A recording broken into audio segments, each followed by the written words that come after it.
Good morning, everyone. Good morning. Yay! Look at that. We can say good morning excitedly. It's great. I'm really pleased to have Evan here with us today. As most of you know, and maybe some of you don't, Darwin Day was actually born right here out of the Humanist community in Silicon Valley, out of the brilliant brain of Bob Stevens. Where are you, Bob? Raise your hand.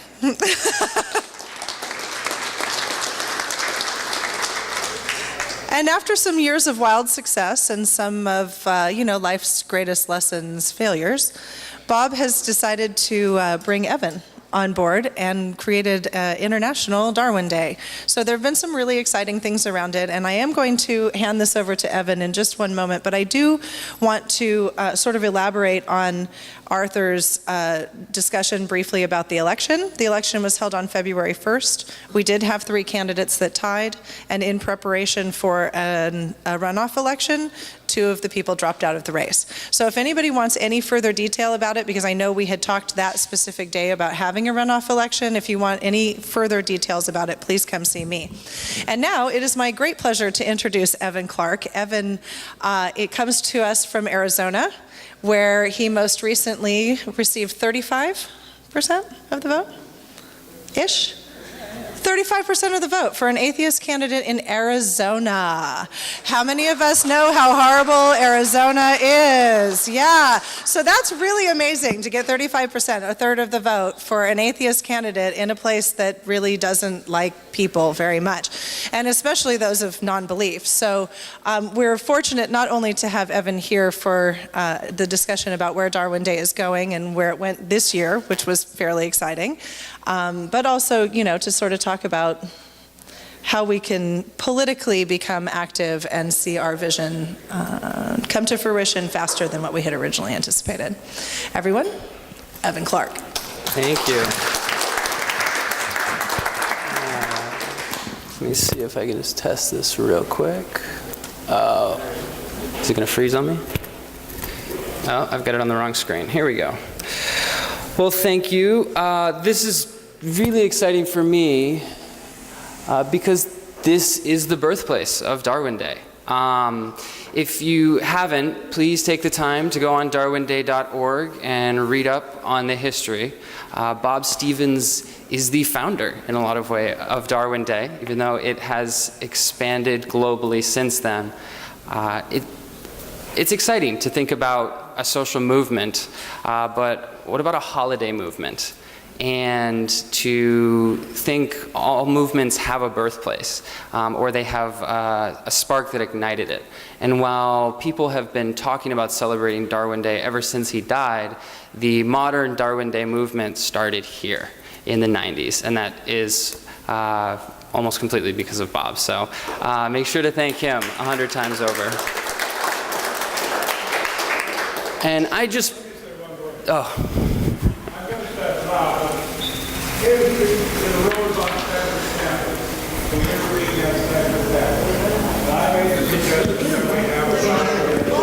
Let's get the man a mic.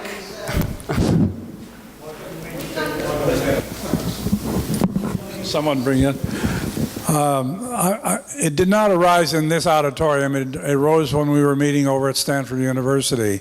And I recall the day that we went around there, we were having a meeting about something to celebrate, and I had been thinking about Darwin for some time, and so I mentioned Darwin.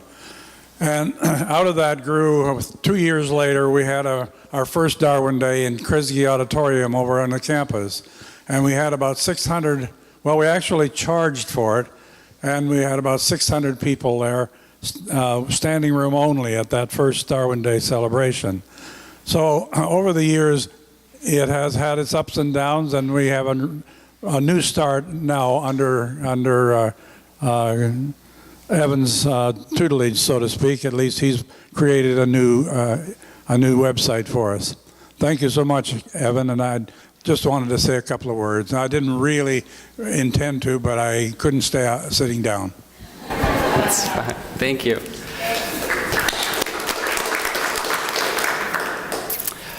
All right, so to get started, I am not usually a public speaker. I'm not a thought leader or blogger or writer.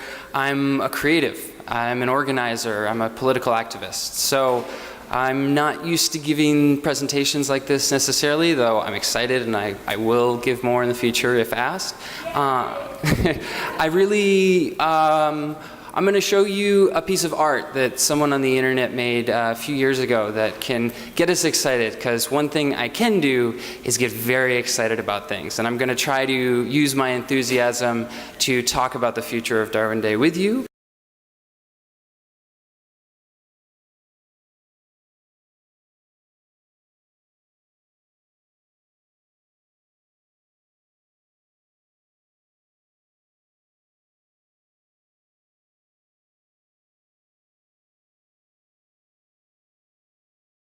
That was created by a YouTube station called Symphony of Science, and they have made tons of videos like this, and every one of them has over 1 million views. And what's exciting is that we're bringing young people into scientific ideas in new and creative ways. If I was to individually show you each one of those lectures that we just saw, I know this crowd would probably really love it, but the average human being just doesn't get excited about sitting through a science lecture. And natural selection can be complicated to explain to some people. But a video like this draws you in, it's beautiful, it's exciting, and then we can really start getting into the topic, because you're already inspired. It's already hit you on an emotional level. And this is what art and design can do. And that's the way I try to look at the world. And so I feel like that's a good way to kind of get things started. Let's see, I thought this would be a funny way to name the talk, but I didn't do that purposely. It actually had a longer name if you think about the Origin of Species book. It was only the 6th edition when they shortened it to the Origin of Species. It was originally on the origin of species by means of natural selection, the preservation of favored races in the struggle for life. So we could always do this, the origin of Darwin Day by means of cultural evolution, or promotion of favored holidays in the struggle of observance. But that's still kind of boring. So, but let's just get right to it. So I got involved very recently with International Darwin Day, and I have something I need to admit. I probably should have gotten involved about 6 years ago, but I didn't. So I founded the Secular Student Alliance at California Lutheran University in 2008. Molly was one of the people that helped found that group with me. And since the founding of that group, I knew about Darwin Day. I joined the National Secular Student Alliance Board of Directors in 2011, I believe. And National Secular Student Alliance has been involved with Darwin Day for quite a few years now. I started my own Humanist community group in Southern California in 2012, and we never did a Darwin Day event. So why? Why didn't I do a Darwin Day event? And remember, I knew about Darwin Day since 2008. I was never inspired by it. I'll be completely honest with you. I checked out the website, I heard about a few other groups doing it locally, and nothing about it drew me in and said, this needs to be a holiday. This needs to be something I participate in. And there are lots of things I participate in. You know, I think about the other holidays or the other cultural events I get involved with. And for some reason, Darwin Day never stuck for me. But it has now. So I really want to try to take the ideas of why it's sticking for me now and find ways to communicate those to people that have never heard of this and that aren't even lined up to get involved. The humanist communities across the world are the most active in Darwin Day. They are both the foundational groups of the Darwin Day movement and are still the leaders of events around the country. But how do we expand the Darwin Day brand? So I'm a branding guy. I'm a design guy. I've been a graphic designer for about 4 years now. And I was given the task of rebranding the Darwin Day website this past year. It was around October that I got involved with the project.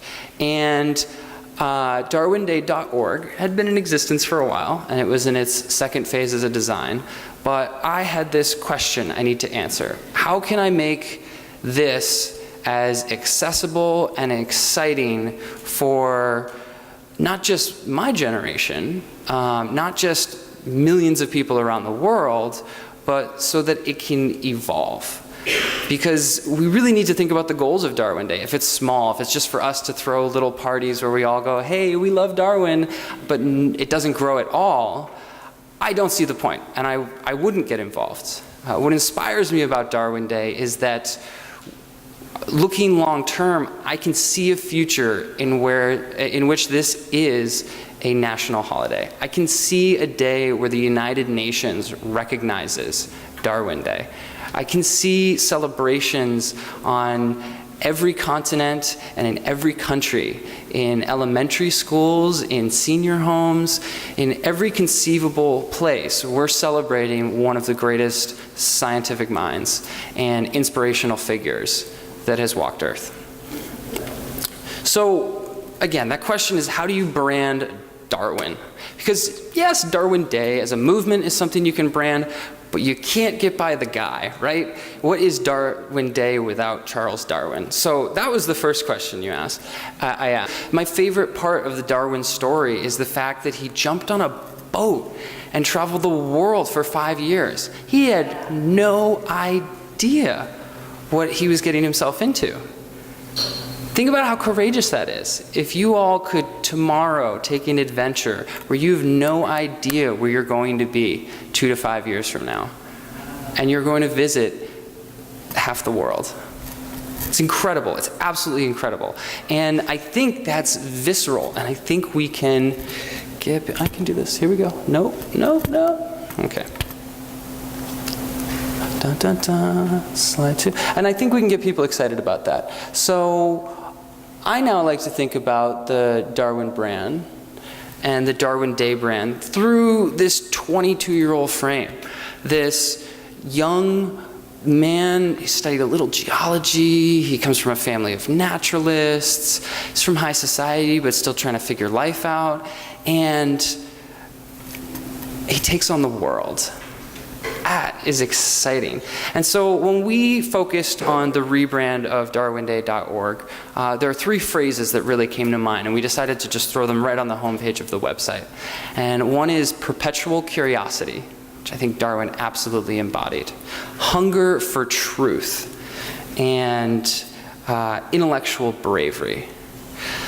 Bravery, curiosity, hunger. These are emotions that we all can get excited about. We're getting outside of our own minds and having a visceral reaction to the values of Darwin. And I think that's how we're going to grow this. And so we redesigned the logo as well. And so thinking about the logo, we immediately thought back to what was Darwin's most iconic moment, especially when he was around that age and he was most expressing those values. And this picture is probably the one that comes to everyone's mind first. If you do a Google search of Darwin, this is going to be in your top 3 or 4 things. And so we started here for the inspiration of the new logo. Actually, I think it was beak number 3 that we wound up using for our outline of the new International Darwin Day logo.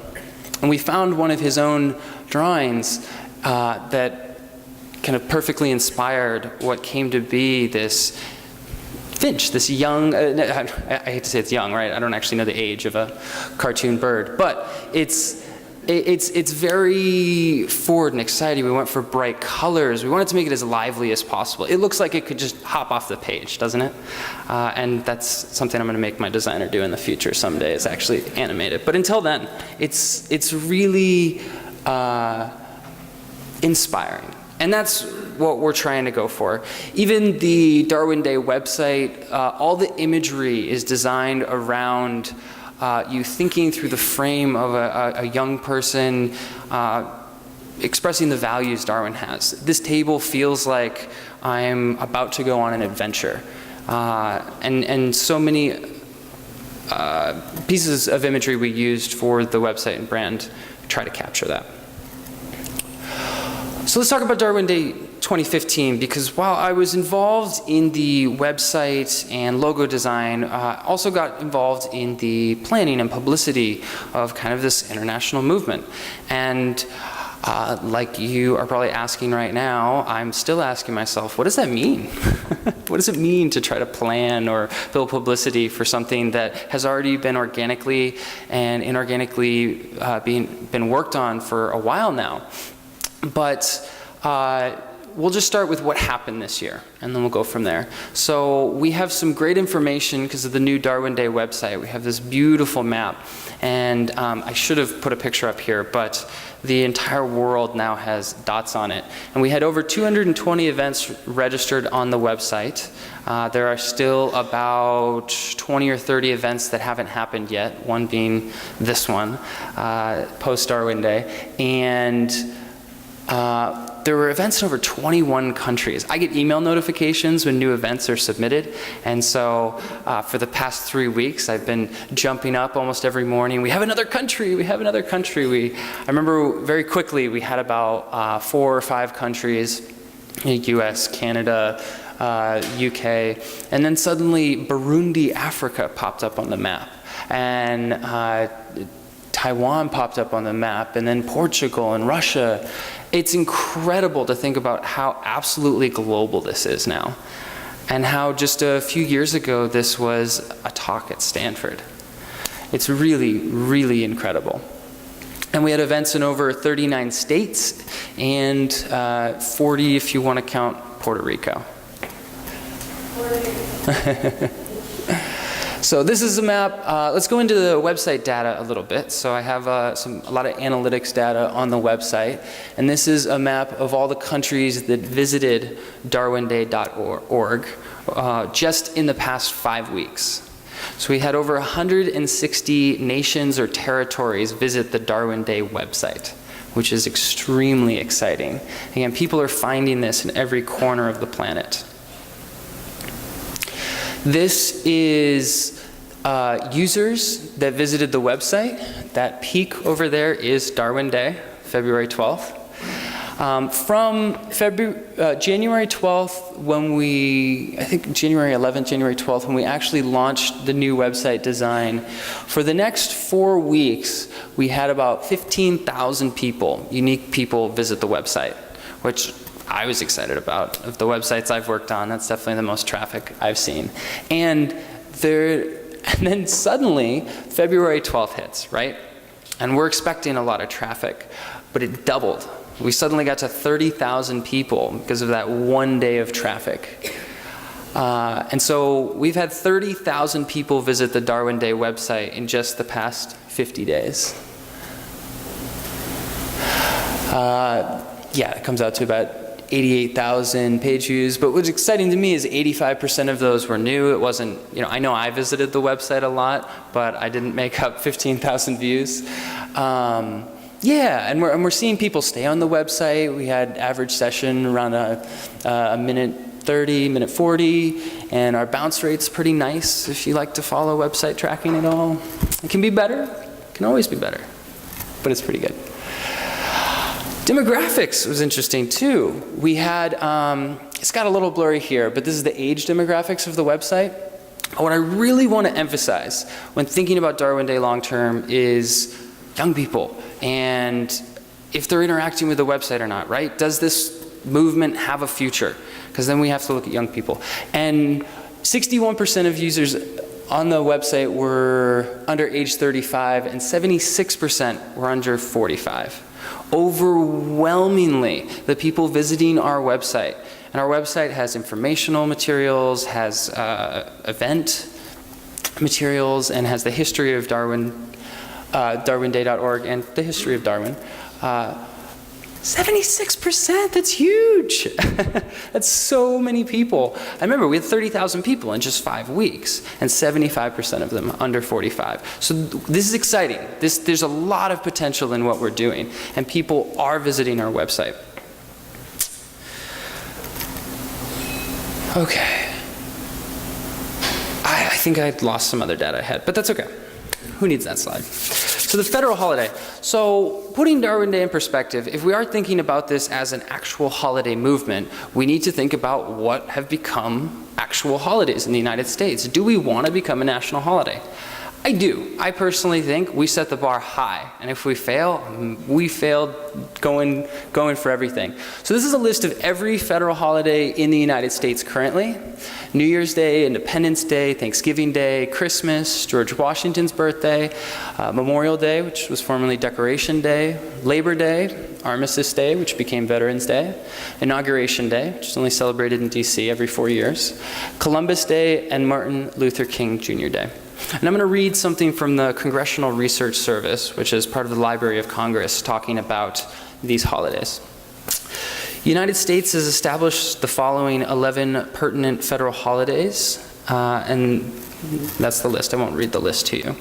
The first 4 congressionally designated federal holidays were created in 1870 when Congress granted paid time off to federal workers in the District of Columbia for New Year's Day, Independence Day, Thanksgiving Day, and Christmas Day. In 1880, George Washington's birthday was included. In 1885, Congress extended holiday coverage for some holidays to all federal employees. So it used to be much more DC based, and then it was expanded to federal holidays.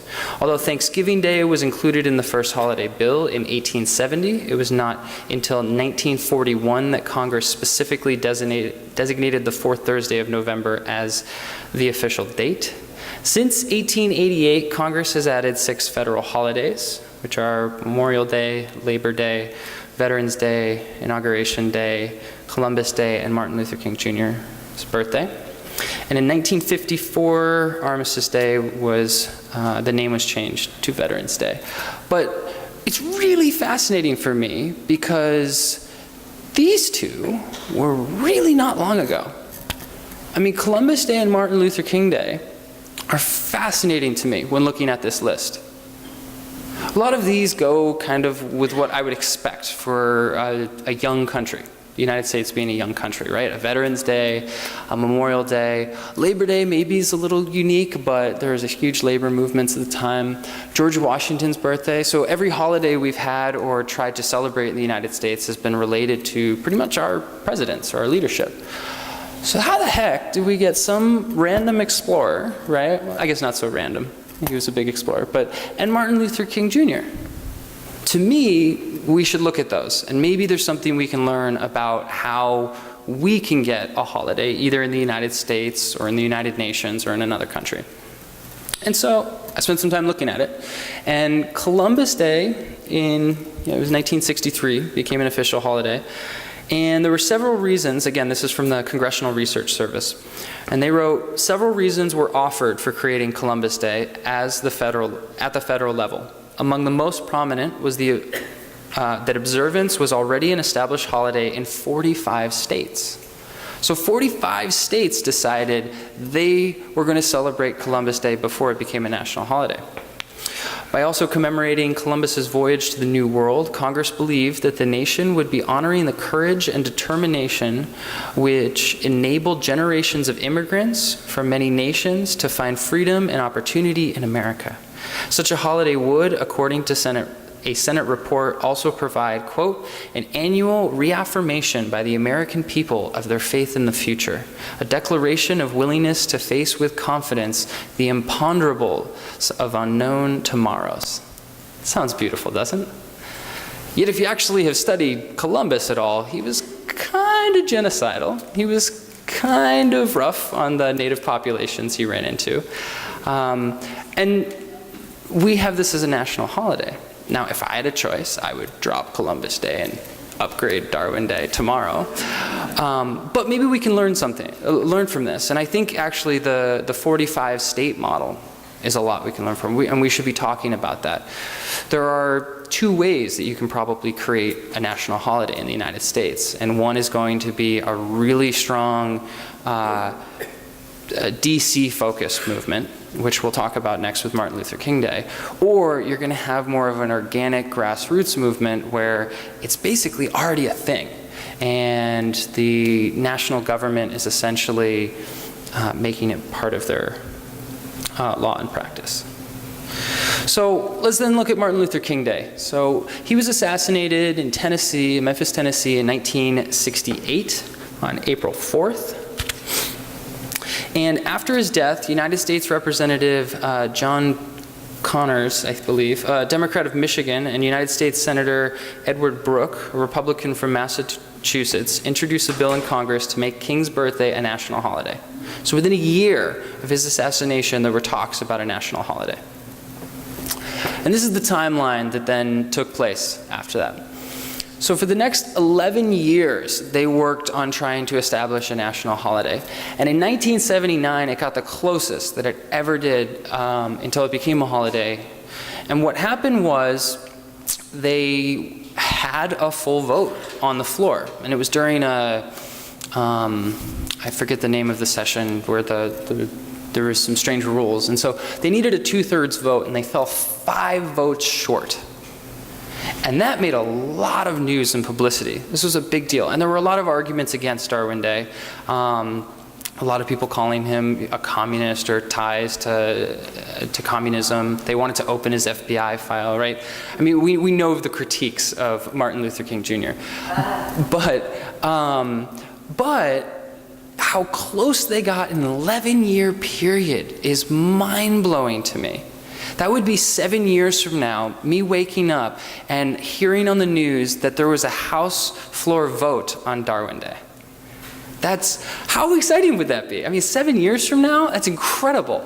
We've been, I think Darwin Day resolutions have been on the House floor for the past 3 years. It was introduced in the Senate for the first time ever this year.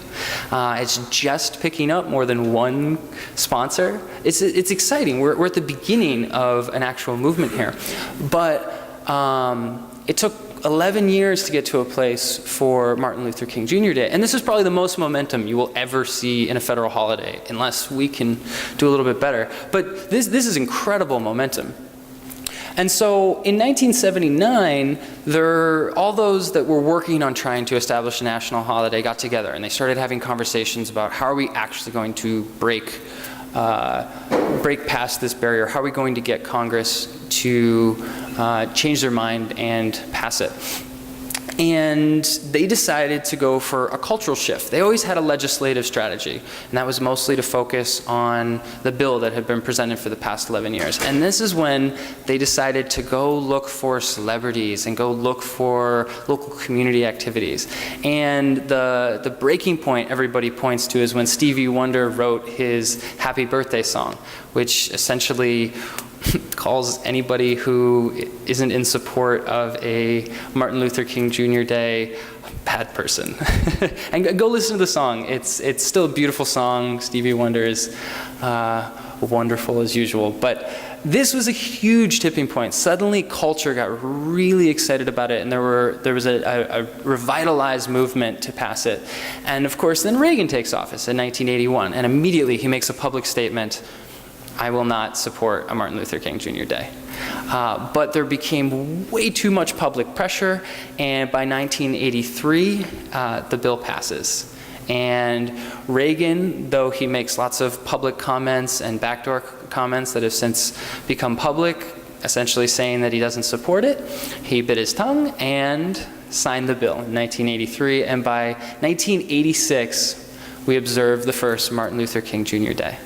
That is a beautiful story about how a political and cultural hero of the United States got his own holiday in less than 20 years. It's incredible. Think 20 years from now, we could have a holiday for Charles Darwin. I get really excited about it. So, now, we're not the only group of people looking to try to create a holiday for a famous person. These are some that kept popping up on the internet when I was linking around. Susan B. Anthony Day probably has the most feet out of any holiday movement I've seen yet. There are Groundhog Day is not a political figure, but Susan B. Anthony has over 2 states that recognize Susan B. Anthony Day. I think Florida's one of them, which was huge because she's not from Florida. And then Cesar Chavez Day, has a lot of momentum. There's some excitement in the back. Rosa Parks Day, Harvey Milk Day, and some of these are more local. So Rosa Parks, Harvey Milk Day and Ronald Reagan Day. Those are mostly California movements. Excuse me, I'd like to finish. Thank you. And then Helen Keller Day, another one that has been more local, but you could see how these being massive American figures could have movements behind them to become national holidays. I wouldn't support all of them, but most of them. And so I think we need to ask a really hard question. Why Darwin Day?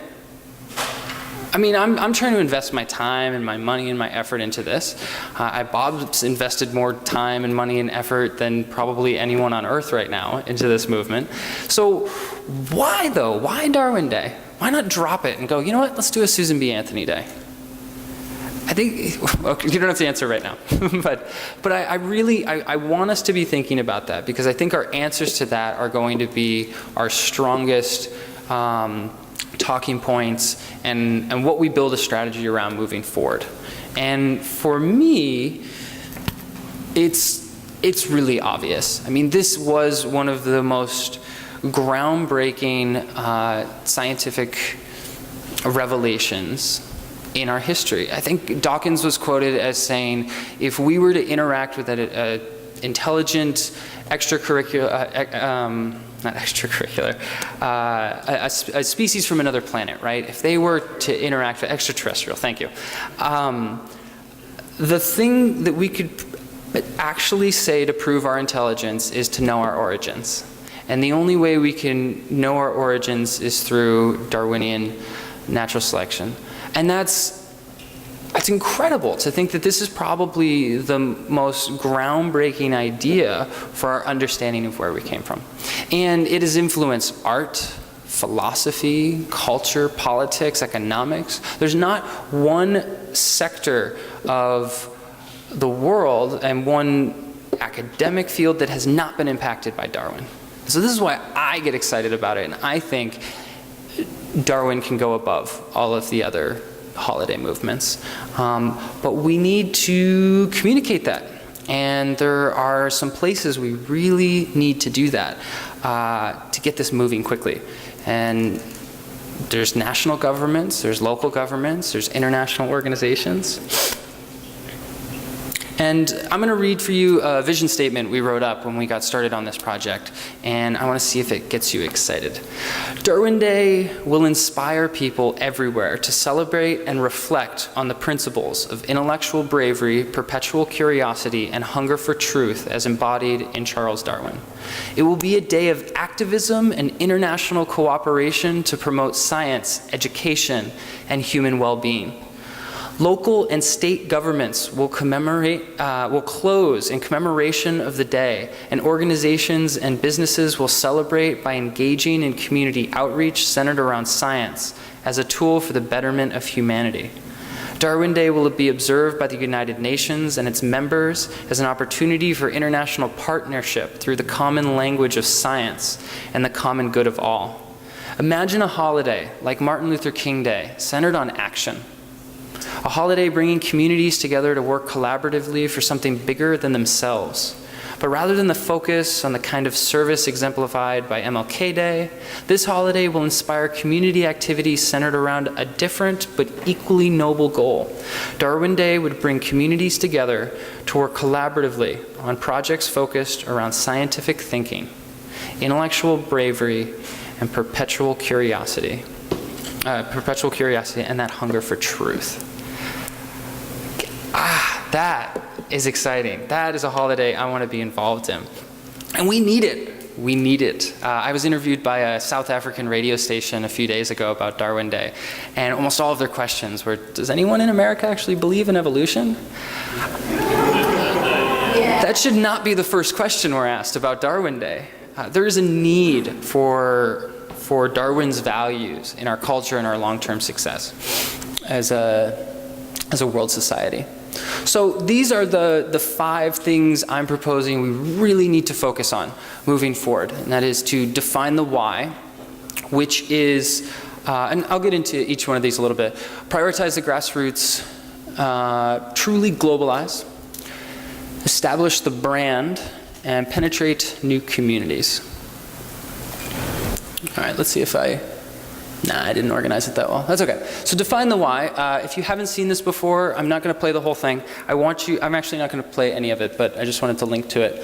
Simon Sinek has this wonderful talk. It's one of the most viewed TED Talks of all time, where he talks about the why. Most marketing experts cite this as what makes good brands stand out from average brands. And he talks about how most people, when they try to make an argument for something, they give you all the details about, well, this car is better than this car because it's got a bigger engine, or it's got, nicer wheels, or look at all this space. And what he says, that's actually the wrong model. And then eventually they get to, this car's got all these intangibles. And he says the really good brands and products actually can sell you on the intangibles first. Apple doesn't sell you on all the bells and whistles of their product. Apple sells you on the idea that their products break convention, that you are challenging the status quo by having an Apple product. And when you start there, you have defined the why. You've hit people at an emotional level. And I think Darwin Day needs to do that more. Let's see. I've got it in multiple places. Okay, so prioritize the grassroots. So there were two models that we talked about for the most recent national holiday movements. There was the Columbus Day model and the Martin Luther King Jr. model. And I actually think the Columbus model is potentially better for us moving forward. I think this is the lowest hanging fruit with the highest return on investment for what we could be doing right now. And it's so simple. I can't even describe to you how simple this can be with a little bit of time investment. Financial investment for people that do time investment, but calling local organizers. This is something we started doing just about 3 weeks ago, right? We were trying to figure out the best way to do it. And we just started calling up local groups. And we ran into a guy in Delaware, and he told us, oh yeah, I've got a resolution getting passed in Delaware.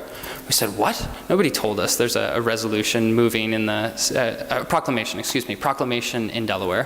He said, oh yeah, my buddy's in the state legislature, and I know the governor, and yeah, I just proposed. Does that work? And we're like, yes, absolutely. Do you mind if we help you with publicity on that? And he's like, yeah, sure. Do you actually think anyone will pay attention to that?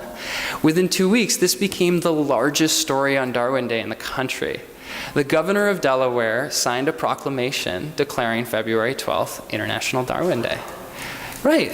And it was just some guy. He runs an atheist meetup in the middle of Delaware, but nobody knew about it because we weren't reaching out to him. And suddenly we reach out to him. He's connected with 5 other groups. His event is being sent materials, and it just took a phone call. We can do this. Lobbying, and I don't actually mean national lobbying. That needs to keep happening. I'm not telling anyone they should stop, but the lowest hanging fruit is actually on the local level. It's really, really easy to get access to local state officials. And anyone that's been involved in government, especially on the state level before, would agree with that. Yeah, it might be a little harder in California than Arizona, but it's mind-blowing when you get into politics and realize how accessible these people are. And I'll go into that in a few seconds, some successes we had, but proclamations, resolutions, I think these are the big winners once we can pull them off, but proclamations are a really good first step. And something we stumbled upon that we hadn't even thought of when we were getting started was invocations. So I'm sure most of us aren't a huge fan that most city governments, state governments, and national government starts with a prayer of some sort. Well, those are invocations, and we can ask that there be humanist or Darwin-focused invocations on those days. And while it might seem small and just symbolic, like a holiday, it's a great way to get press and attention for what we're doing. And then share. When things happen on the grassroots level, they spread, they share with each other. They're much better connected. The nodes that connect the grassroots are incredible, but we need to connect them. And it doesn't take much effort. And this is the second half of that. So prioritizing the grassroots, there were 4 that we really focused on with government relations for 2015. Delaware, obviously, that's actually an image of the proclamation that the governor signed that was all over the internet, which was beautiful. Pennsylvania had a resolution that stalled, it didn't get anywhere, but it was exciting that they brought it. Arizona, which I believe I have on the next slide, introduced a House resolution. This was by Representative Andrew Sherwood. Just took a little lobbying. So I'm based in Phoenix, Arizona, and I just got out of a political campaign. We have a lot of political connections, and so we pitched him. Hey, what do you think of this? A week later, we've got a formal resolution introduced in the House of Arizona. It didn't go anywhere. We have an extremely conservative leadership in Arizona, but look at that. We have formal documents going through state governments. And this last one's fascinating, Wisconsin, right? So Wisconsin has conservative leadership right now. Scott Walker's their governor. He's probably going to run for president. And there was a proclamation. There was a little bit of movement for possibly a proclamation in Wisconsin that we heard about just by making some phone calls up there. And it stalled, right? But something happened that makes me so happy, that was so much better than even that passing, which was this. So Scott Walker recently, while in England, and this clip will explain it a little bit better, he's doing one of those international tours to promote his state and their economy, which secretly means he's running for president, is trying to build his international street cred. He was asked about his belief in evolution while on that trip. And he said, and I'll show you the clip, but this is how Al Sharpton decided to reply. Galapagos Islands, happy Darwin Day. 206 years ago, Charles Darwin was born. He would develop his theory of evolution from what he saw right here in Galapagos Islands. Yes, we've gone back in time tonight, all the way back to 1835, where Darwin discovered the animals that led to his famous theory. Hey, look, there's the famous Galapagos seals. But back in reality, people all over the world are celebrating Darwin's birthday today. There are over 100 parties across the globe. In Ohio, they're wearing Darwin beards and doing 24-hour readings of the origins of species. In North Dakota, you can hang out with a life-sized cutout of the guy. In Portugal, you can even go speed dating with evolutionary biologists.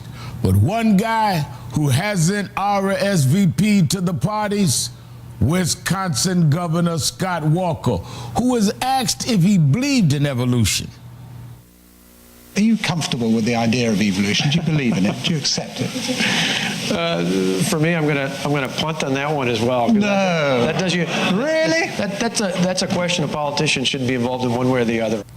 So the new GOP star, the guy Rush Limbaugh is gushing over, can't answer a question on evolution. He tried to clarify it. Quote, both science and my faith dictate my belief that we are created by God. I believe faith and science are compatible and go hand in hand. But 98% of scientists believe that humans evolved over time. There's a growing problem with the GOP and science. We all know about this image, the evolution of man. But there's the evolution of the GOP. Looks like it hasn't evolved on policy issues, from healthcare to women's rights to economic fairness to immigration. The world is changing. It's about time the GOP start evolving. And a good way they could start answering simple questions on evolution. They shouldn't need this fake vest or be in the fake Galapagos Islands to do it.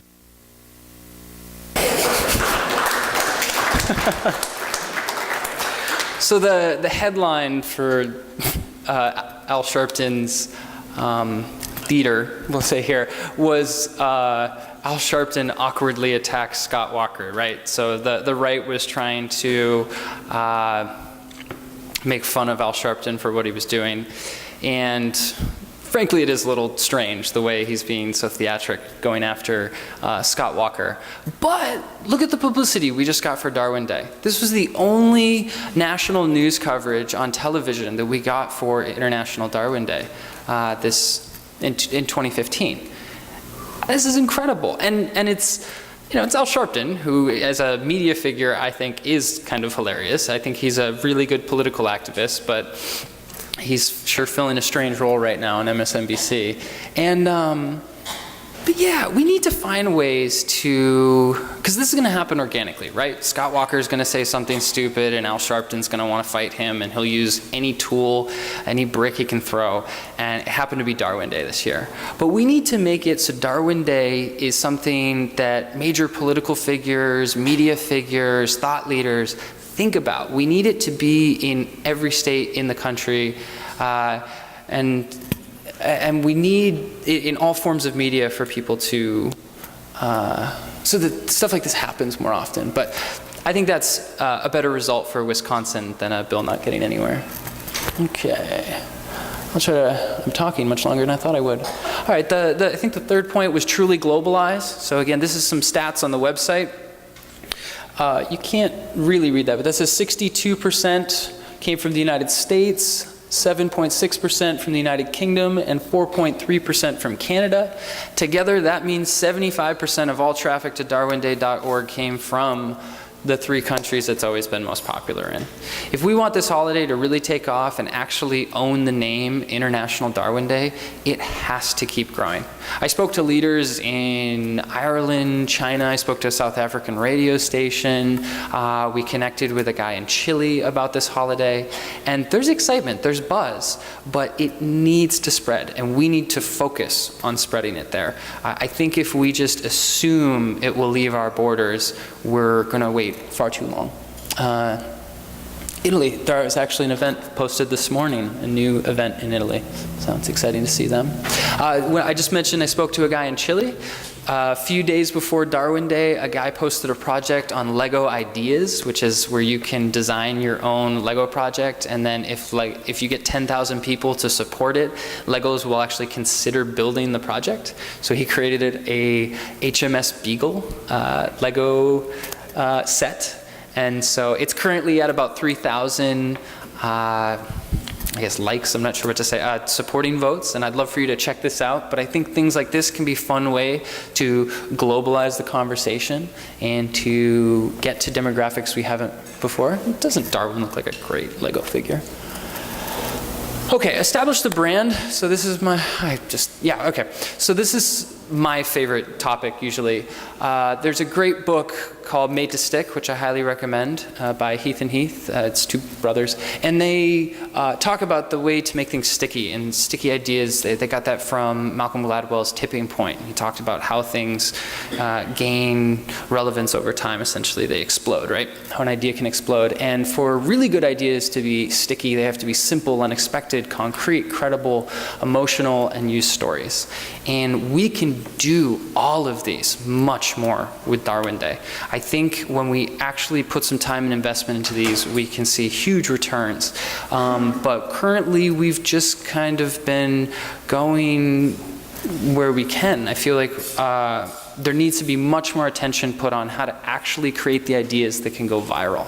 We need to look at kind of memetics and think about how things will be shared once we create them, and are those things things people will interact with. Last night I caught myself until like 2 a.m. working on kind of researching memetics, and that was fun.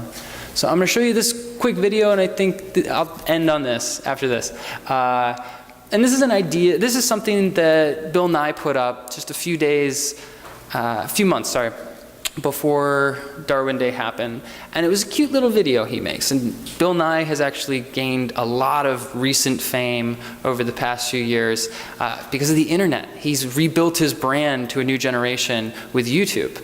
And I think videos like this are cute, they're silly, but it was shared like crazy. BuzzFeed picked this up, almost every new media forum picked this up. And picture if this was created by us in the future. If we were creating videos like this, or we slapped our logo on here. And he's explaining evolution.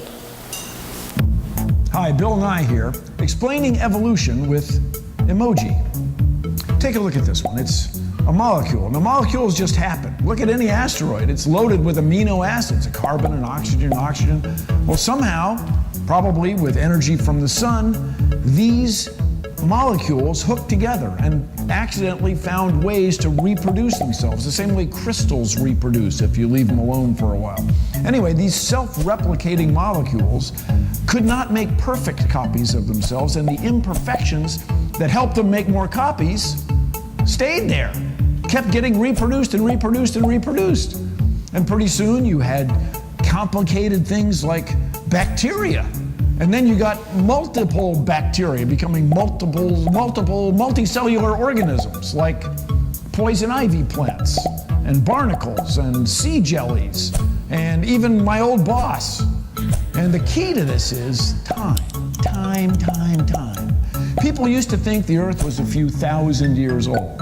Then they realized it was at least a few hundreds of millions of years old. Well, now, using radioactivity, we can tell you that the Earth is 4.54 billion years old. A lot can happen in 4.5 billion years. Get a mirror, take a look at yourself.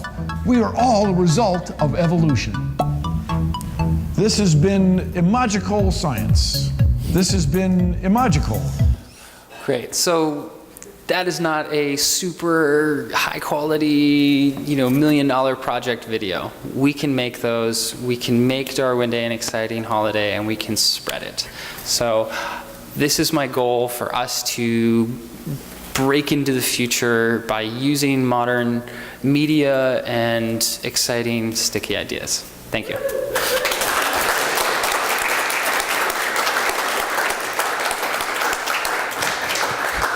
I didn't even know I could talk that long. I'm sorry.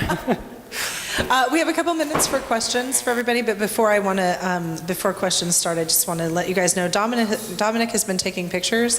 If anyone absolutely does not want to be the subject of a photo on our website, please just let Dominic know, and he'll take your smiling face out of the picture. Okay. We'll start in the back and then work our way up. Yes, sir. Oh, just kidding. We'll go where the mic is. If this occurs on February 12th, I think in this country every penny will turn up heads, because that's also Lincoln's birthday. And when I was in grammar school and high school back in the 30s, 40s, we celebrated Lincoln's birthday. So who trumps who? Right. No, I think this is also why we need to focus on an international holiday. So in America, we do have Darwin and Lincoln sharing a holiday, and President's Day is a very big thing in America.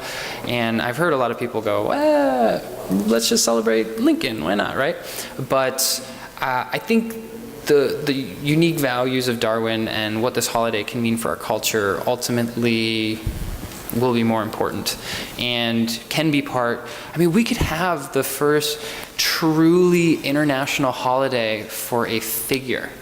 I mean, we have New Year's, right, that we all celebrate. And think of how beautiful it is that everyone in the world is celebrating something within the same 24-hour period. And if we could do that around a figure that, a scientific figure, I think, when I think of Star Trek and what holidays would be in Star Trek, I think of Darwin Day.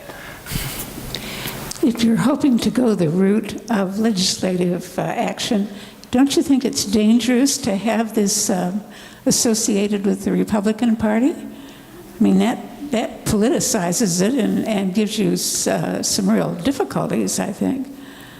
Yes, so I don't think it can have just a single party strategy. I think Darwin and his ideas go far beyond any party. We have a currently very strange situation in America where one party overwhelmingly rejects the ideas of evolution and is harder to work with right now. But I can see a future where that isn't so much of a problem. And again, I think this is why grassroots is so important. If we keep introducing it, and in the next 5 years, we keep introducing it nationally, and it becomes that democratic bill, it's not going anywhere. But if it becomes something that 15 states have on their books, and you're the state that doesn't support science. That's as a whole state, that I think we're going to see a lot more progress. So if it becomes a party politics game, I don't think it's got a lot of legs, especially in the short term. We have to have a grassroots approach.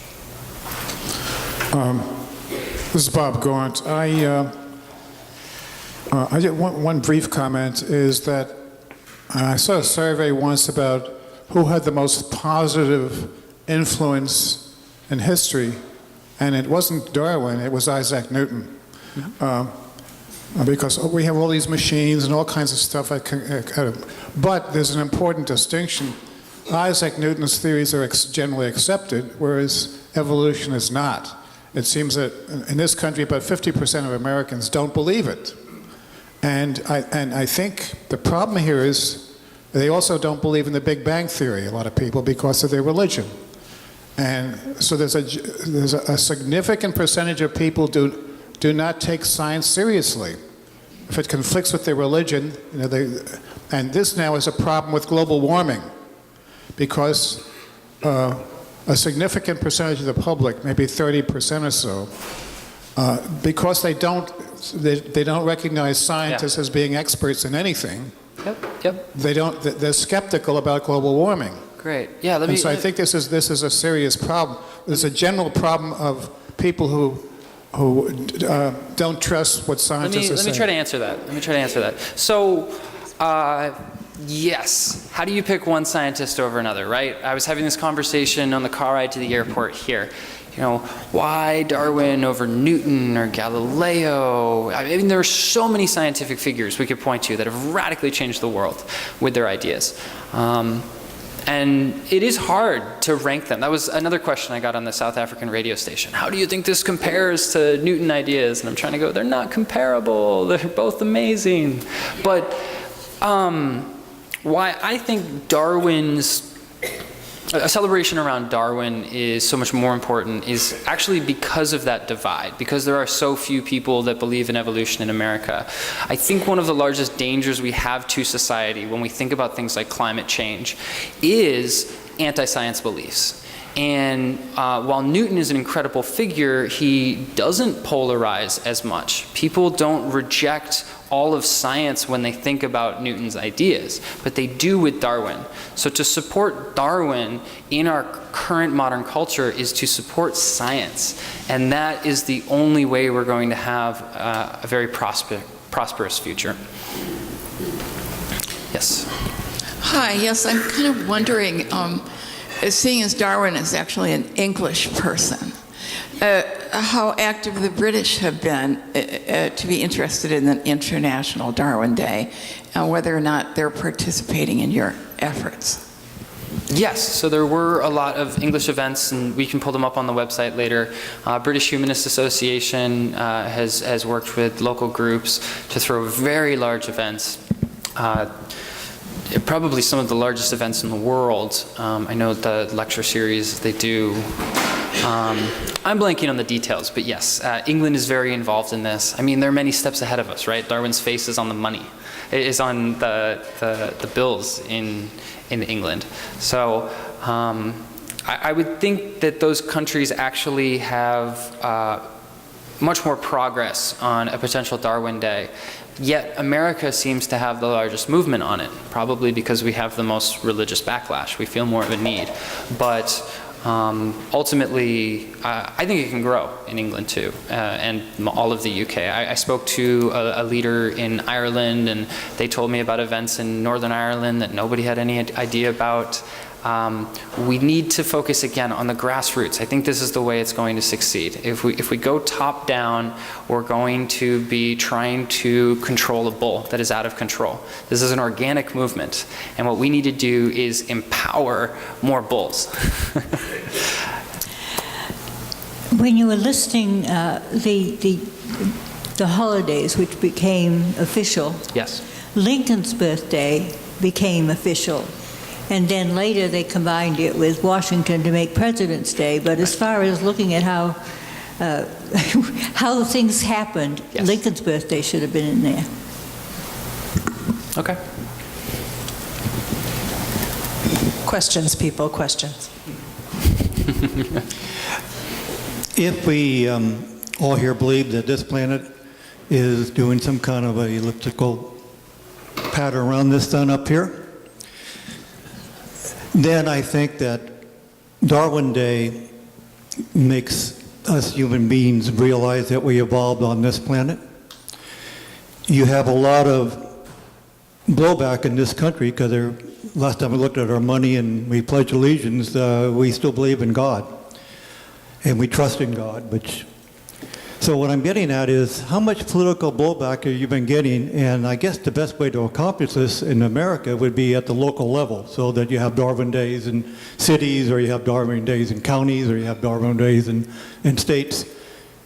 And again, I told Arthur last week that I thought that changing Darwin Day for Columbus Day was a great idea. And it does have low-hanging fruit that can be useful. Right. So, I just completely blanked on what I was going to say.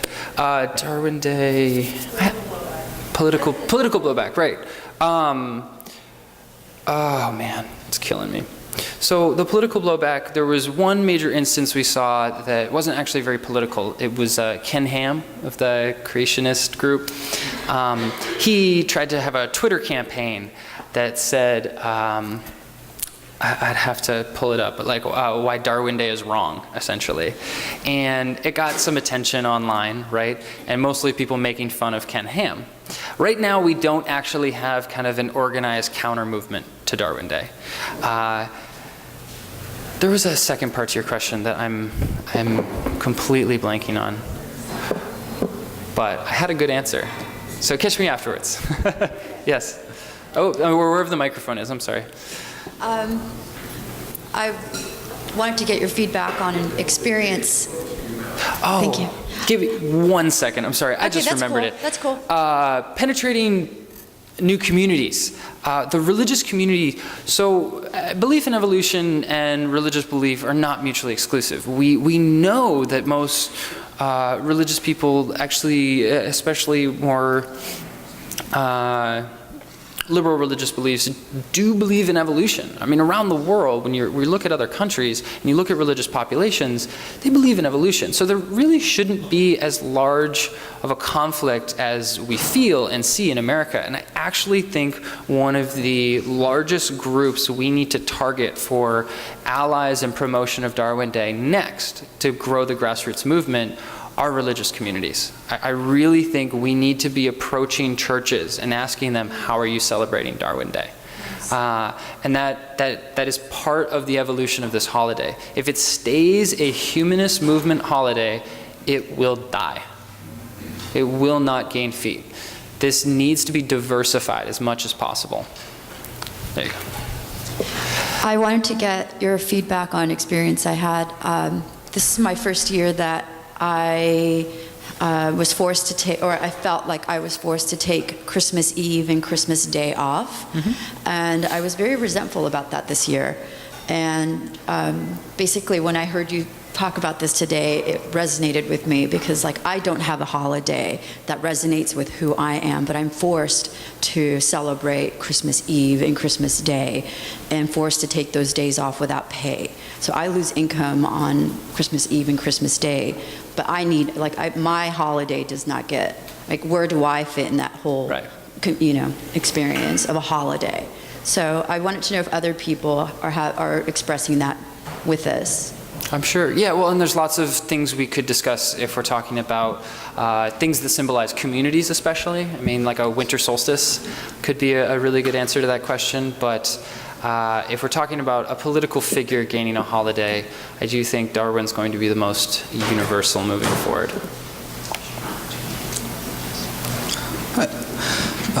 I love the idea. I think everybody does. But I was thinking of at least one potential, let's say, political difficulty, and a point which, if anything, should be maybe a matter of reflection in this whole idea. The difficulty I see, as was mentioned before, is that, well, Darwin was British, and so I wonder how easy it would be to push for a federal holiday, although maybe I'm getting that wrong, that you talk about an international holiday as well, but in the US. You know, I could see that happening in the UK, elsewhere, as a national holiday, a bit harder. And the other point, which is more of a subtler problem with, if anything, maybe scientists like myself, is that although we all tend to do this, which is to sort of identify great superheroes in science and identify great progress with them, in reality, we know that that's a bit of a mistake, and it's actually a bit unfair to science itself, because in reality, even Darwin, he was a very clever man and he worked very, very hard, but he just happened to live at the right time and to, be in contact with the right people. Very privileged. And building upon. Yeah, he wasn't the only one to come up with the same idea. He was just the one that made the best argument for it. That's why it's identified with him. And so, behind this idea, I understand that people might tend to want to identify with, leading figures.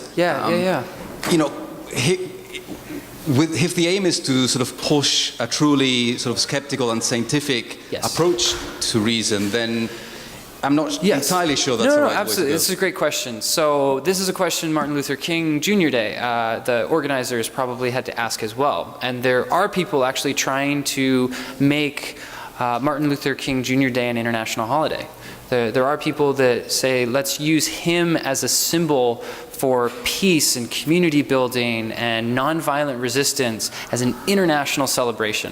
Japan, I think it's Hiroshima, the mayor recognizes Martin Luther King Jr. Day. And that's beautiful, right? And was Martin Luther King Jr. perfect? No, absolutely not, right? Was Darwin right with all of his ideas? No. And I actually think more so than him being British, the bigger issue with Darwin is his brand. He is so associated with some of the most vile ideas in society, such as eugenics, that it's hard for anyone when you hear Darwin not to at least have a little bit of a thought around the schemas around Darwin connect you with these really negative ideas we have of social Darwinism. Whether they're true or not, whether he would have agreed with them, it doesn't matter. He's been branded that way. So I think that's going to be a much harder hurdle than his Britishness. Excuse me. Oh, define eugenics. It's selection. Essentially trying to, I never have a really good definition because I've never studied this, but usually when you think of like the Nazis using eugenics, it's to have a certain type of person. So the blonde-haired, blue-eyed person. So using selection to just get what you want. But yeah, I think it's a great question, and I completely agree. If we just take figures and blow them up where we think they're perfect, right? I think this is the way we talk about religious figures. I think this is the way we talk about sports figures, political figures. It can be dangerous, absolutely.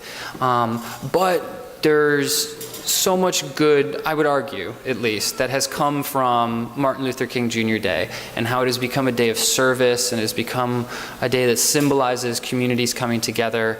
And it happens to be him. And while I always want a skeptical society, and we need to work on that simultaneously, we do seem to really get together around figures or communities of the past, and we want to celebrate them. And from the scientists I have studied, and I haven't studied all of them, and I'm not a science historian, Darwin's definitely one of the best. He was one of the most socially progressive. He was one of the most open-minded, and I think ultimately that bravery and curiosity. His ideas challenged his marriage. He knew he was walking into a society that was going to disagree with him. He held on to his theory for over 20 years before he published. It's really incredible for me when I think about the values of Darwin, and yet I know he's not perfect.